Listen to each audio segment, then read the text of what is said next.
سیدنا عمر فاروق کا کتنا بڑا نام ہے، آپ کے جلال کی، آپ کی عدالت کی مثالیں دی جاتی ہیں، بڑے بڑے لوگ آپ کے سامنے تھر تھر کانپتے تھے۔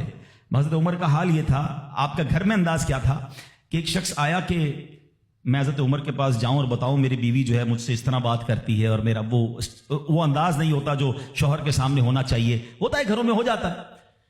تو حضرت عمر کے دروازے پر پہنچا نا، تو اندر سے اسے سیدنا عمر فاروق رضی اللہ تعالیٰ عنہ کی زوجہ کی ناراضگی کی عالم میں گفتگو کرتے ہوئے سنا۔ وہ حضرت عمر سے بات کر رہی تھی، تو وہ شوہر سوچنے لگا کہ میں تو اپنی بیوی کی شکایت لے کر آیا تھا، حضرت کے تو گھر کا بھی معاملہ ہی ایسا ہی ہے۔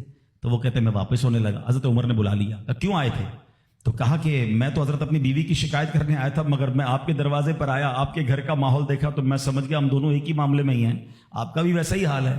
اب حضرت عمر نے جو ان کی تربیت فرمائی نا، آپ نے فرمایا میری بیوی کے مجھ پر چند رائٹس ہیں، چند حقوق ہیں، مجھے اس سے چند فائدے حاصل ہوتے ہیں جس کی بنا پر میں اس سے درگزر کرتا ہوں۔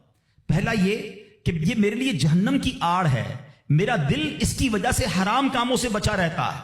نمبر دو، جب میں گھر سے نکل جاتا ہوں یہ میری خزانچی بن جاتی ہے، یعنی میرے مال کی نگہبان بن جاتی ہے، میری دھوبن بن جاتی ہے، میرے کپڑے دھوتی ہے، میرے بچے کی پرورش کرتی ہے، میرے لیے روٹیاں اور کھانے پکاتی ہے۔ تو وہ شخص کہتا ہے یہ سارے فائدے تو مجھے بھی اپنی بیوی سے حاصل ہیں، تو میں تو کبھی درگزر سے کام نہیں لیتا، وہ مجھے کہتی میں اسے لڑنا شروع کر دیتا ہوں۔ کہتا آج آپ کی بات سے نصیحت مل گئی، اب میں اپنی بیوی کی چھوٹی ماٹی باتوں کو میں بھی درگزر کر دوں گا۔